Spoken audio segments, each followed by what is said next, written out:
into our class. And I appreciate you all being here. I know, this isn't the necessarily the most exciting class of the week. Most of us want to see social media and marketing ideas, but it's also important to stay in compliance with, the law, right? So let's see what that means today for our forms, coronavirus related. If you have questions, feel free to unmute and or drop questions in the chat. So in no real particular order, I'm going to start off with the RLA-CAA, the listing agreement coronavirus addendum or amendment. So let's pop this bad boy open.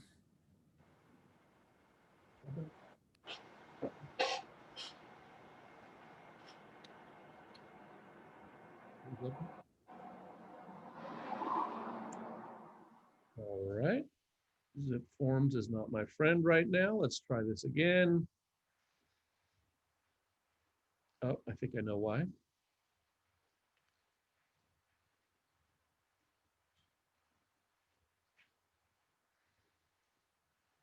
One second, guys. Let me get this figured out here.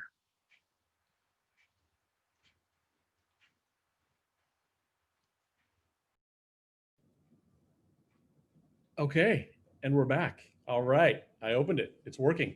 So this is the first form I wanted to show you guys, the RLA-CAA, listing agreement, coronavirus addendum or amendment.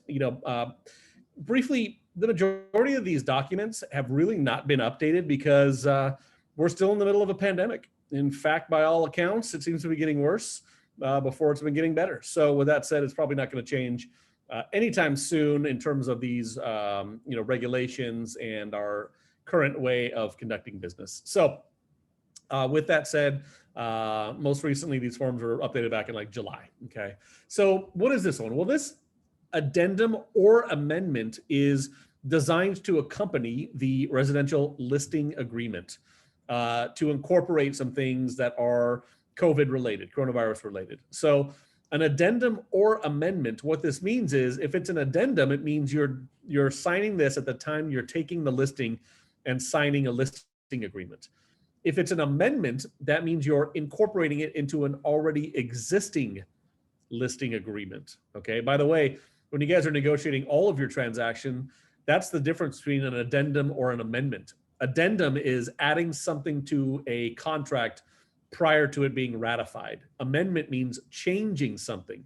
So I see a lot of times you guys will put addendums together to, modify an existing purchase agreement to, whatever, do a lender credit or, change a term or something like that. You're actually supposed to be using the amendment of existing terms form and not the addendum form. So that's what the difference between those two words is. So let's keep going here and talk about what this form is. There's a lot in this form, and it's probably going to be almost half of the documents that we need to really review.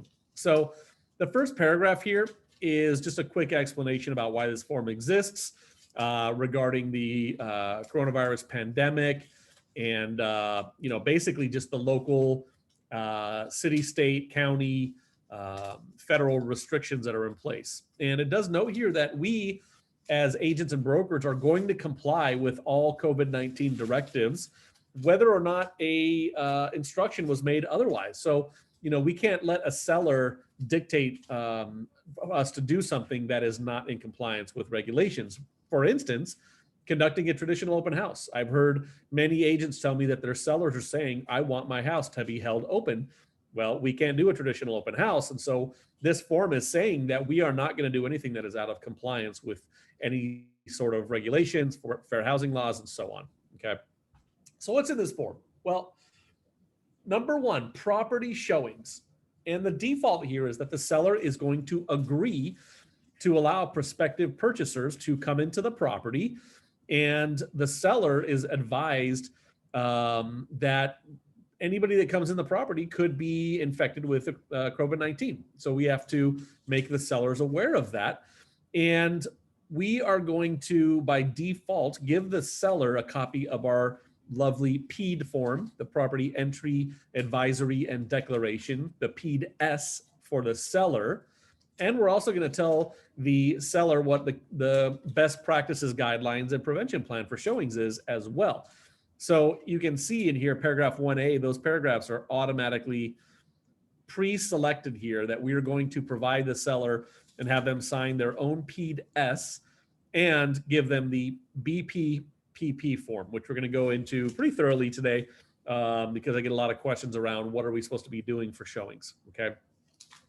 So the default is that the seller does agree to allow showings. If they don't agree to allow showings, they're going to check this little box here, and there's some ramifications for not allowing the property to be shown. And frankly, you know, if a seller doesn't want their property shown right now, then you probably shouldn't be telling them to list their property at all, okay? B is prospective purchasers, okay? So it says here that any purchaser visitor will not be given permission to enter the property until and unless they sign a PED, their own PED, a PED-V, PED for visitors, okay? So that's default, you can't change that. So by signing this document, the seller is stating, do not let anyone in my house without them signing a PED properly.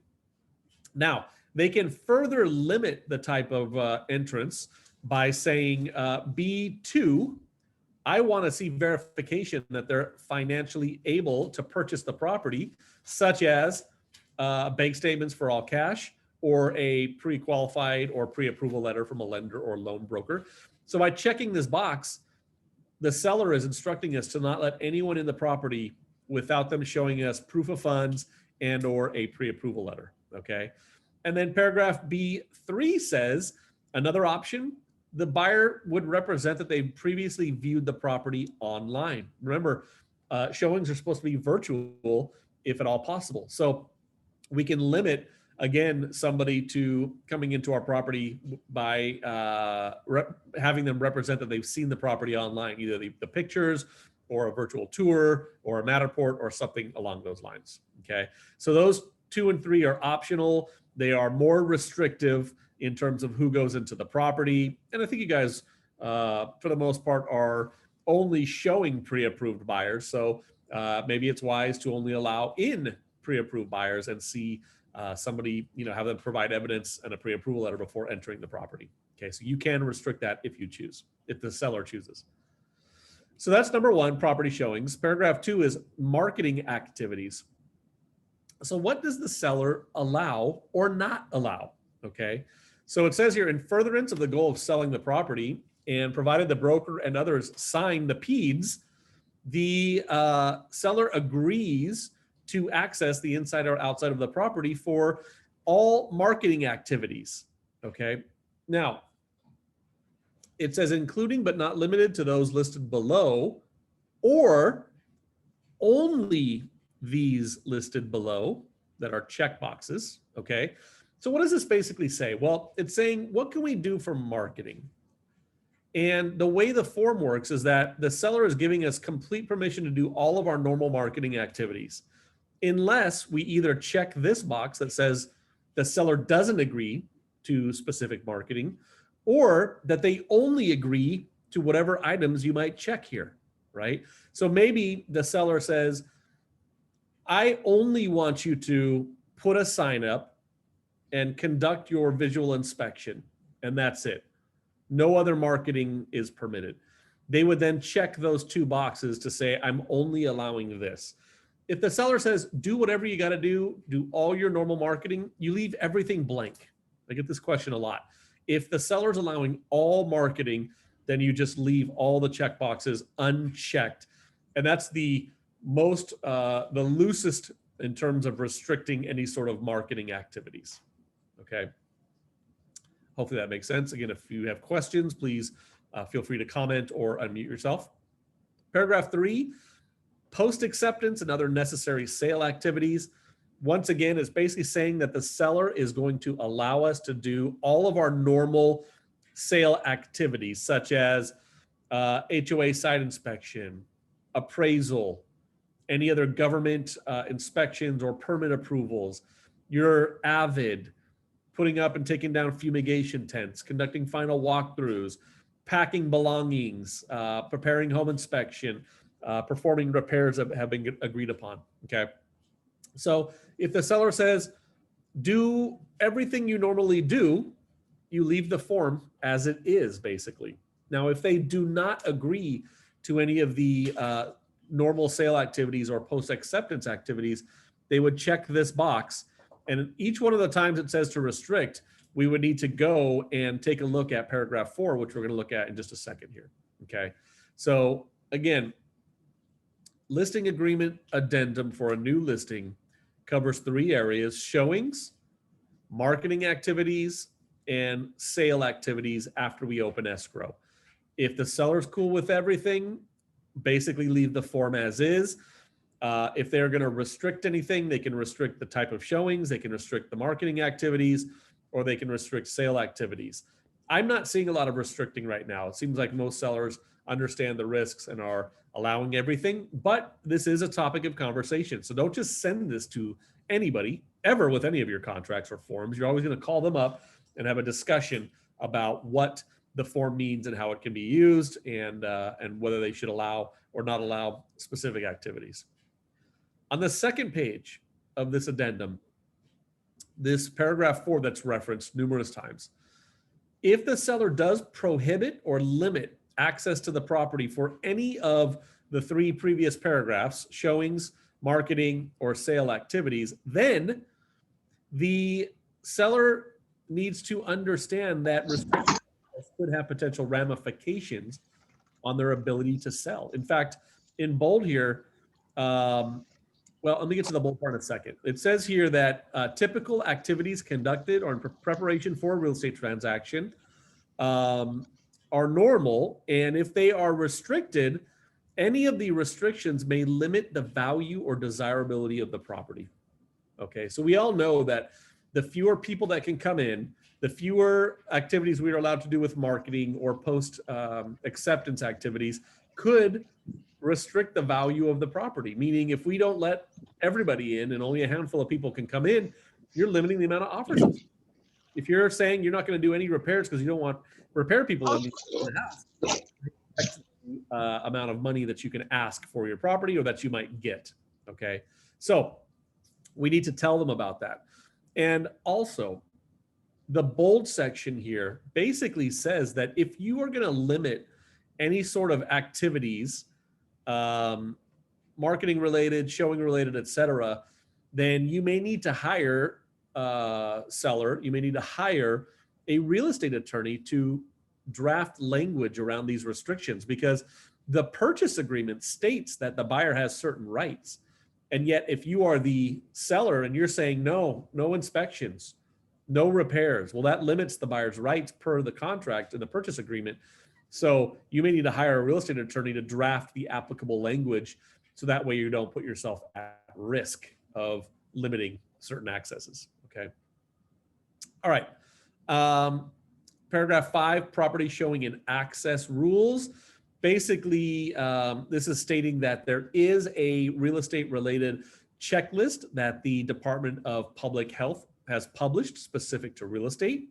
It shows that there are showing requirements, that the property must be equipped with sanitizing products, including hand sanitizer, disinfecting wipes, and face coverings at the entrance. So all of your listings are supposed to have cleaning supplies, hand sanitizer, wipes, and face coverings available at the entrance of the property.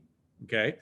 And that's available for prospective buyers, other agents, inspectors, etc. It also notes here that entrants must use face coverings when going into the property. They must wash or sanitize their hands upon entering the property. Okay. So remember this, guys and gals. If you have a listing, your obligation to the seller is to make sure that everybody washes their hands or sanitizes before they come into the property.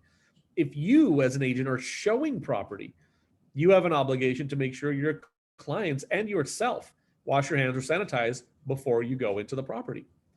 It also goes on to state about showing requirements. During a showing, introduce fresh outside air. For example, open doors and windows, weather permitting, and turning on ventilation systems, such as AC, opening windows, doors, ceiling fans turned on, things like that. Okay. And then it also notes here for showings Real estate licensees or sellers must open doorways or other areas of ingress or egress, right? Areas to come in or leave the property prior to showings to minimize clients touching surfaces. So you're supposed to be there as the listing agent or ensure that entrance doors are open already so clients coming in do not have to touch doorknobs, door handles, things of that nature. Okay. So those are showing requirements, and we're going to look at a few more of those in a second here. So B2 says that the showing requirement costs could be put onto the seller, okay, if you want. If you check this box, you're asking the seller to pay for the supplies such as face masks, sanitizing products, soap, towels, etc., paper towels to wipe hands. You can ask the seller to pay for that stuff, okay? And then in C, cleaning and sanitizing. Another part of the showing requirements, commonly touched surfaces and areas shall be cleaned and disinfected before and after each showing. And remember, guys and gals, this is an agreement between you and the seller. You're both agreeing that all surfaces that have been touched should be cleaned and disinfected before and after every showing. It notes here, property showing shall be scheduled so as to allow adequate time for cleaning and disinfecting, meaning probably a good 30-minute window. And there's more information about cleaning and disinfecting on our BPPP form, which we'll look at in 1 second. There's another area here where we can ask the seller to pay for the cleaning and sanitizing costs associated with adhering to this rule, making sure surfaces are cleaned and wiped down. Okay. All right. Paragraph 6, broker marketing, plan.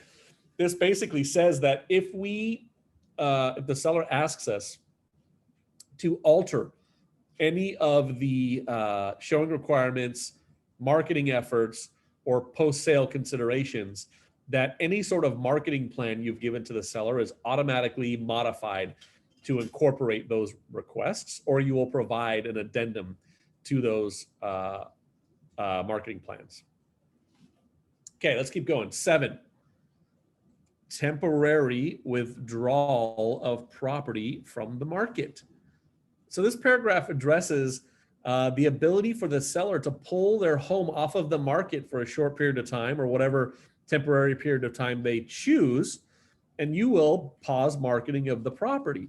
Now, why is this important? Well, what it allows you to do is it allows you to automatically extend the listing expiration date by the amount of time that you are off the market, no later than blank date. You have to put a date in there, okay? So let's say you have a listing right now and there's a surge in cases and the seller says, I don't want to show it until after January and we'll reevaluate at that point. Well, if you hadn't used this form, you can now add this form as an amendment and you can say, sure, we'll take it off the market, but we're going to extend the listing date by the same amount of days we're off the market, basically around 45, no later than January 15th, 2020. Okay. That way you get your listings extended so they don't expire while you are dealing with all this stuff. Okay. All right, let's keep going. Number 8, scope of broker duty. I'm going to read the paragraph here. Seller understands and agrees that broker will abide by the terms of this addendum or amendment. We're going to use our broker's best efforts to obtain compliance by others, meaning outside agents and members of the public that want to come see the property. It says that we will provide the seller with a copy of all the PED forms signed by and received from any broker or other person entering the property. So we're going to give a copy of all the PEDs we get to the seller, okay? It says that we as the broker cannot and will not verify the representations of others, nor guarantee their compliance with our instructions. Meaning, if someone says they don't have COVID, we're not going to verify that by asking for proof or a test or administering a test or anything, right? So we're just asking for these rules to be followed, okay? It also states here that we will not physically prevent entrance to the property by others who do not agree to the instructions. So if you have somebody that wants to look at a property and they say, I won't wear a mask inside this house, we're not going to physically give them the arm bar and tell them they can't come in. We will tell them they can't come in, but if they force their way in, we're not here to, police the rules. We're not physically going to stop somebody from entering, put ourselves in harm's way. Okay. If it says here, if we as agents and brokers become aware of a person's failure to comply with the instructions, we're going to tell the seller right away, and we're going to take efforts to prevent that person's access to the property in the future. Okay. And lastly, it says here that the seller wants the potential benefits of allowing people into the property, and therefore they are assuming the risk. This is a contractual clause here where it's called an assumption of risk. Okay. So they're assuming the risk of allowing others to enter the property, and therefore the seller releases the broker and its agents from any loss, liability, expenses, claim, or cause of action that may arise from letting people in the house. Okay, so this is our assumption of risk and release of liability, which is very important, which is why we want to add this form to your listing agreements. All right, so that is the RLA-CAA. But remember, on page 1, we had some defaults checked here for the PED-S and the best practices form. So the next page is the PED-S. Okay, so we have a PED-V, we have a PED-S, and then we have a PED-LR for lessee and renter applicants. Okay, so the PED-S is a one-pager that says, hey, there's risk of being exposed to COVID-19 by allowing showings. The government says we are under a stay-at-home order and mandate, and that we shouldn't be doing anything non-essential. Real estate is essential. It says here that if you're advised that if you engaged in any activities in violation of the COVID-19 directives, you are acting against our advice as a broker. The brokers and agents will comply with all these directives, and we will not do anything that you instruct us to do if it violates these directives. Okay. It notes here that seller or occupant acknowledgements and authorizations, the seller is voluntarily allowing someone to enter the property. And that person that's signing this document, the signer, has been advised that the property should be cleaned and disinfected as per the best practices, and that we will post rules for agents and entrants at the entrance of the property. And you guys may be familiar with the PRE form, the posted rules of entry. So it says here, we are going to tell everybody what you can and can't do in this property with a form posted to the property. I mean, you guys all see everywhere you go inside grocery stores or whatever, it all says wear a mask, here's the rules, etc. We also have similar rules from the Department of Public Health. Paragraph 5, the signer representation. This is the occupant or the seller or the same. You understand that allowing access could be dangerous or unsafe, could expose you to COVID-19. You're voluntarily allowing access. You're also stating, seller, that to the best of your knowledge, you're not currently afflicted with COVID-19. You're also stating, to the best of your knowledge, you have not knowingly within the past 14 days been in contact with someone afflicted with COVID-19. You're telling us, occupant / seller / both, you are not experiencing a fever or signs of respiratory illness, such as a cough, shortness of breath, or difficulty breathing, or any other COVID-19 symptoms. You understand that people coming into the property may be afflicted and may not have any symptoms or not know that they are infected. Okay. And if after the date of this agreement, there is a change in your health condition, you are agreeing to let the broker or the agent know about the changes in the health status. Okay. All right. There's a section here regarding minors. Adult signers acknowledge that any minor is basically making the same statement as the adult occupant.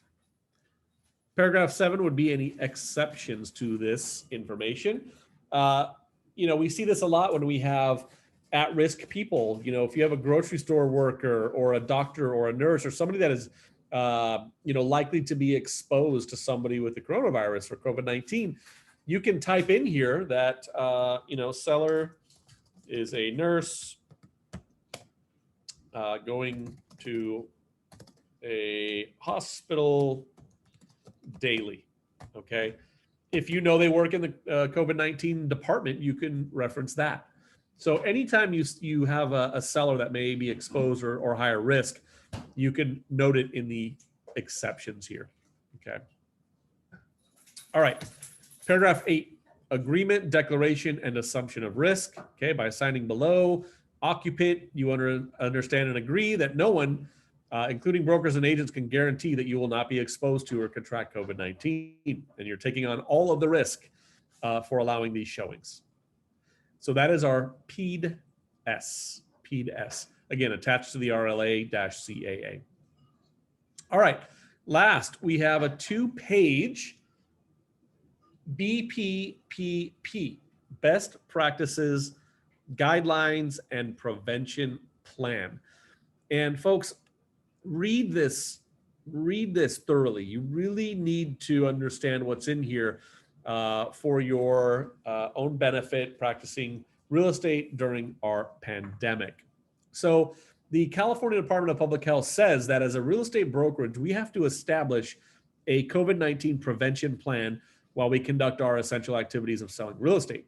CAR created this BPPP form to be our prevention plan, and we as an office, or all of our offices, have adopted these rules and regulations as our prevention plan. So what does that mean? Well, number 1, showing rules for listing and buyer's agents.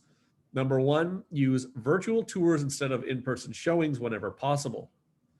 Number 2, our favorite rule that I hear about almost every day, do not hold traditional open houses or showings that are open to the general public on a walk-in basis. For all in-person visits, agents must use an appointment or digital sign-in process to control the number of people in the house or property, and the cleaning and social distancing and government guidelines will be followed. Okay, so I get this question a lot.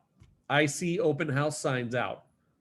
Did something change? Are we allowed to hold open houses? No, nothing has changed. In fact, it's probably not going to change anytime soon because things are getting worse right now. So how are people getting around it, quote unquote? I love when people do everything they can to find a way to get around the rules, right? Probably not the best, smartest thing.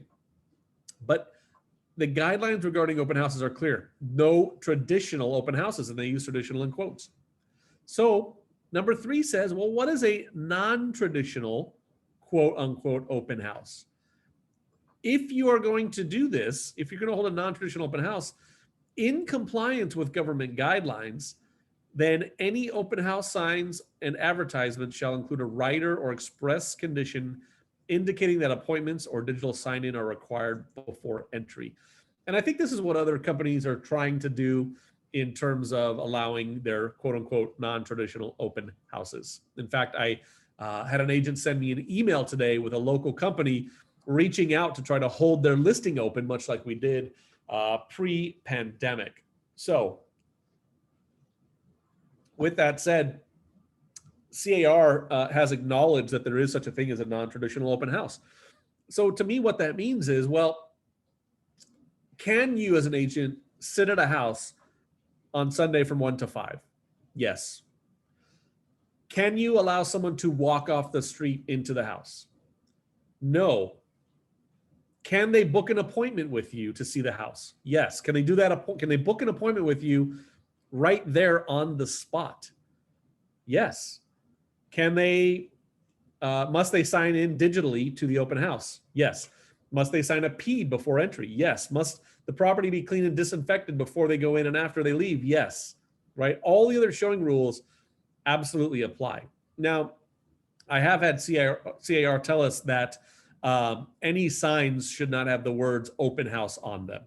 Okay, and that conflicts a little bit with this document, but the reason being is because it's misleading to the public. Consumers understand the words open house, meaning they can walk in and take a look at the property whenever they want to. And that is clearly not allowed in our pandemic.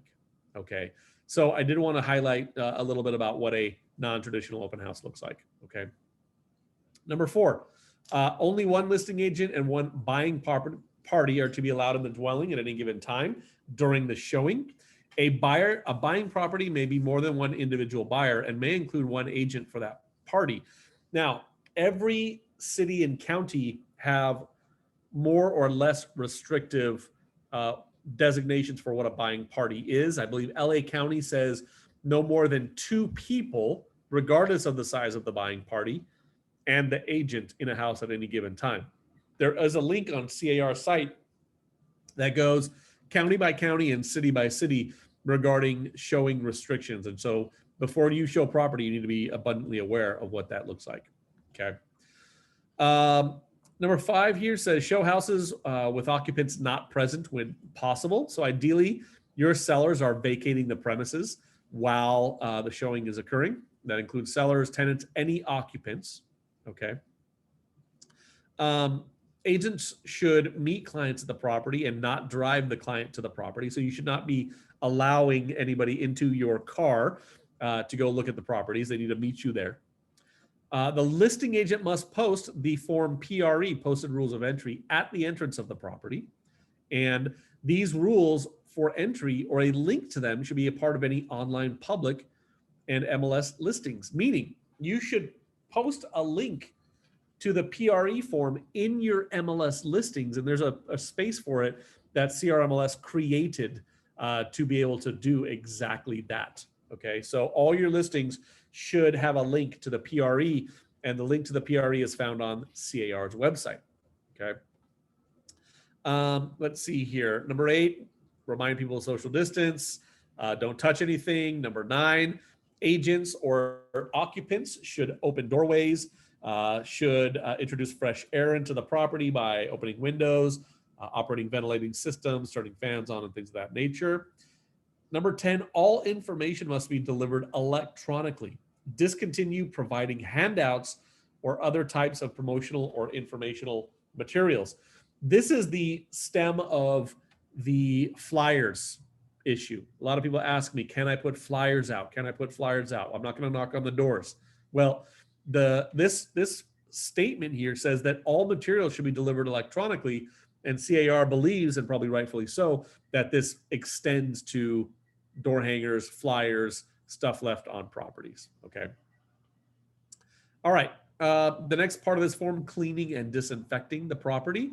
Again, the agent who shows the property shall follow cleaning and disinfecting protocols. They will provide sanitation products unless otherwise agreed where possible. Do not clean floors by sweeping or other methods that can disperse pathogens into the air. Use a vacuum with a HEPA filter. Real estate licensees should ensure shown properties have the proper sanitation products, including hand sanitizer, face coverings, and wipes for use by visitors as needed. No showing should take place if these products are not available to those entering the property. When you take a listing, I recommend that you have all of these items available at the property. Now, maybe you don't necessarily leave them sitting out where someone's going to take them with them. Maybe you put them under the sink or in a, somewhere that maybe is a little bit hidden, but doesn't necessarily need to be touched to access. But that way, when you have a listing, you can ask the other agent, do you have wipes, masks, and sanitizer? And if they say no to any of them, you can say, well, there are extra masks, behind the whatever. Okay. Let's see here. Shown property should have commonly used surfaces cleaned and disinfected before and after showings, like we talked about. What are some of these common surfaces? Counters, door and cabinet handles, key lock boxes, keypads, toilets, sinks. Yes, you've got to clean the toilet. Sinks, light switches, etc. By the way, guys, don't allow anyone to use the toilet, and don't use the toilet yourself. Okay. So if you need to use the restroom, go to a Starbucks, right? So the last thing you should be doing is, having to go and wipe down because somebody couldn't hold their bladder during the showing. Ideally, you are setting that stuff up in advance and not having to deal with that yourself. But if you do allow someone to use the restroom, just know that it needs to be cleaned prior or after the showing. Okay. Light switches, et cetera, okay. And then it says no showings may occur unless the property is cleaned and disinfected before and after each showing. Okay. So pretty extensive as far as the showing requirements. Continuing on with that, there are rules for every visitor. Prior to entering, we will get a PED. By signing the PED, they're agreeing to everything in this best practices. And this is required of anyone entering, including buyers, agents, inspectors, appraisers, contractors, stagers, et cetera, et cetera. Everybody will follow social distancing. Everybody will wear a face covering and a mask. Everybody will use hand sanitizer or wash their hands right when they walk into the property. And visitors will not touch anything in the property. Okay. And then for sellers, if the current occupants are present and or participate in accordance with legal counsel, they should adhere to the same standards regarding physical distancing. So basically the sellers need to follow the same rules as the other entrants that are coming into the property. Whew, that was a mouthful. 40 minutes of the RLA CAA, the BPPP, and the PED-S. And that is not all, but that is a lot, okay? So any questions, again, unmute or feel free to drop it in the chat. Let's go ahead and take a look at the next couple we have. We've seen a lot of what we're concerned with now, so there won't be quite as much to go over. Let's look at the next one, the PRE form, the posted rules of entry. If you're showing property or you have a listing, you should have a couple of these printed out and a roll of tape with you at all times, okay? This is a 2-pager that shares the rules about entering the property. I'm not going to read this one in depth because we just read all the rules on the BPPP form.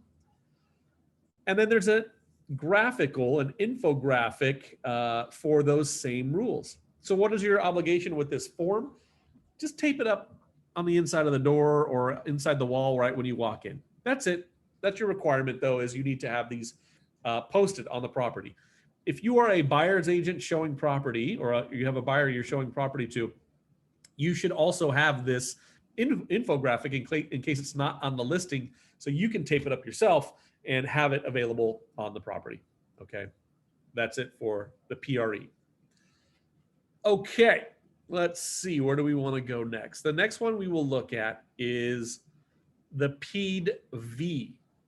This is the PED for visitors. So we looked at the PED-S for sellers/occupants. Here is the PED-V. It's going to be most of the same stuff we've already looked at. Number one, you're at risk of being exposed. Number two, we have a statewide stay-at-home mandate. Number three, as far as visitors go, visitor advisory, we are informing you of the COVID-19 directives. If you choose not to follow them, you're acting against our advice. You're agreeing that you will comply. And if you ask us to do something not in compliance, we won't do it as agents and brokers. Please take care to protect yourself and others. Number four, you're coming into this property to view or inspect or perform an essential activity related to real estate.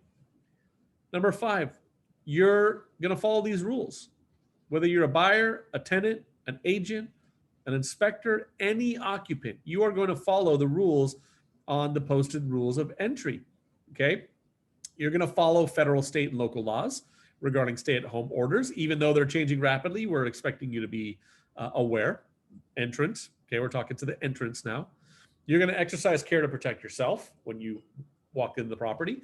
You're going to wash your hands with soap and water or use hand sanitizer right when you walk into the property. You're going to wear a mask. You're going to social distance, right? You're going to not touch anything, all the things that we've just talked about. Number six, signer acknowledgements and authorizations. We're not going to give you any written materials. We're going to post rules of entry for you to review at the entrance. You're going to acknowledge that although we've advised others to clean and disinfect, it may not have happened, okay, even though we're responsible to make sure it happens. We're going to give you a copy of the BPPP form, which is attached here to the PED, by the way. You're going to get a copy of this.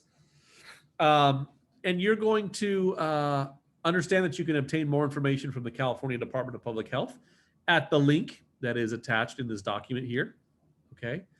And seller is authorizing us as agents to electronically deliver this form and any updates.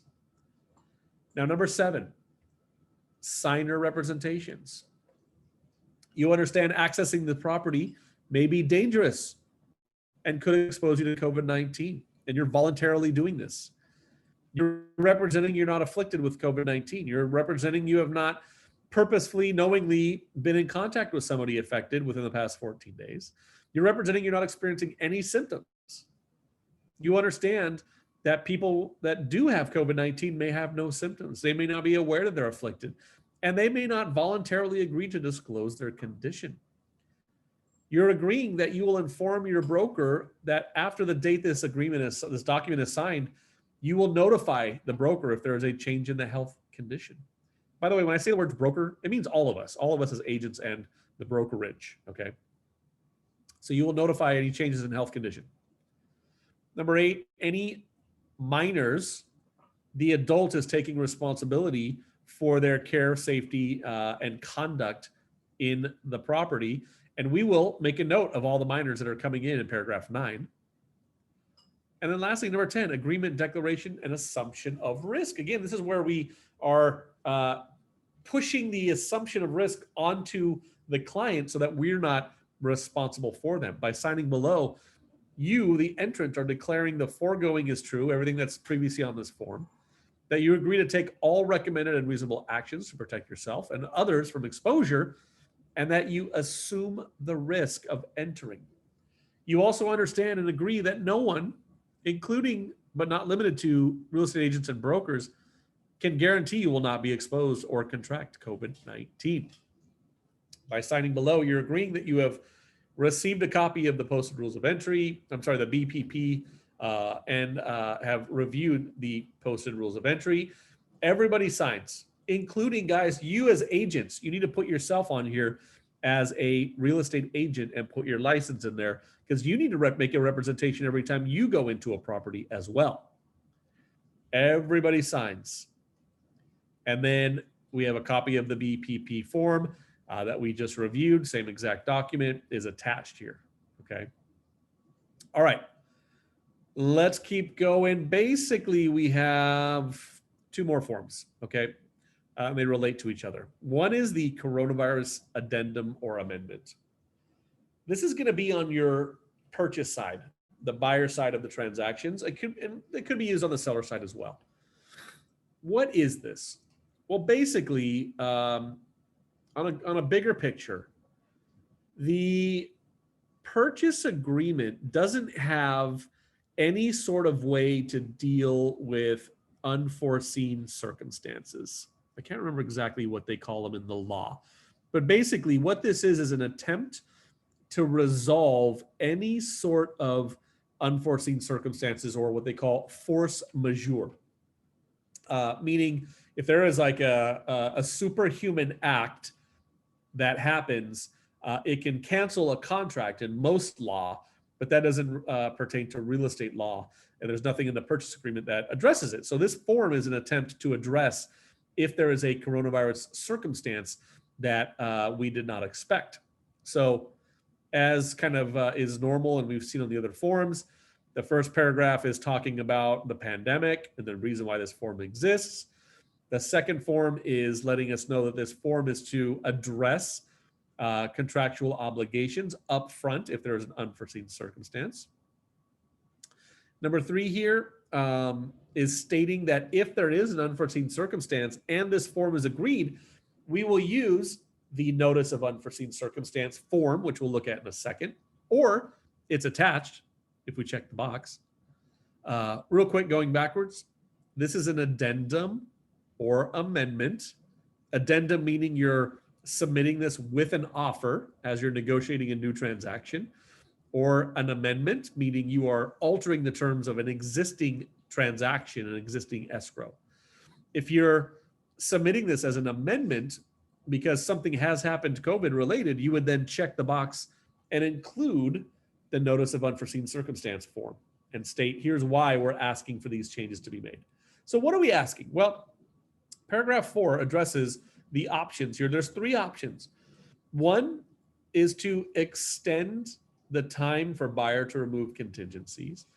2 is to extend the time for close of escrow. And C is other, anything else. So what can we do? Well, what we're basically saying is that if something coronavirus related prevents the buyer from removing any or all contingencies, then we're going to pre-agree to an extension of 30 days as the default or whatever number you want to put in there. Now, this only applies if a unforeseen circumstance actually occurs. We can't just use this because the lender is taking too long, unless the lender says, we have a coronavirus infection and we can't work from the office. Everything's taking long, right? That's coronavirus related. That would be a notice of unforeseen circumstance in which we would use the nuke form, lovingly we call it. So that's to extend contingencies. Another one is here to extend escrow. So there's a few more sections of this which talk about what happens to the deposit, what happens after the expiration of any extension of escrow or contingencies. Basically, if an extension for contingencies or the escrow does happen because of an unforeseen circumstance, then either party may then cancel the agreement. And then there are options for what happens to the deposit.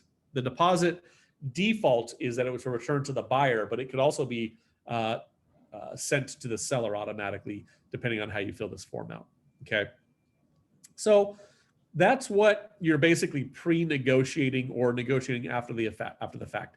This form is not required, and it has to be agreed upon by all parties to be a part of the agreement. It's not just something you automatically have as part of the agreement. Okay, so just make sure you understand that.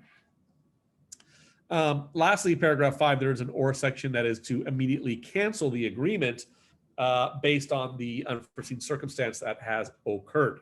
Okay, so that is our coronavirus addendum or amendment that you may use with mostly purchases, but your sellers may want this as well, potentially, because they can use that close of escrow extension. So basically, talk to your clients. If they have any concerns about job loss or the pandemic in general that could affect their ability to purchase or the timelines involved, tell them about the form and let them know how they can use it, and that it isn't automatically a part of the agreement, but just certainly a part of a negotiation. Okay. All right. One pager, not overly complicated. Lastly, notice of unforeseen circumstance form, the nuke. Okay. All this is the notice that something has occurred that is going to trigger whatever was agreed upon on the coronavirus addendum or amendment. And those triggers might be loan related. They might be stay-at-home order or government related. They may be personal impact related, meaning like actually being diagnosed or having a family or friend member, or friend being diagnosed or whatever, someone you're exposed to. And then other. And then paragraph 2 is a verification of what those circumstances were. So if the buyer loses their job and can't buy the property, then they can deliver this form, assuming the CVA has been agreed upon, and provide something from the employer stating that they've been let go, something along those lines. Okay. And that's it. This is just saying what happened and providing proof that it did happen. And then that's what's being used to trigger whatever was agreed upon on the CVA form. All right. So, folks, the only other documents I didn't show you is the BPP form, which we've already looked at a few times, but there is a version of it that's a standalone document that you can provide to your clients.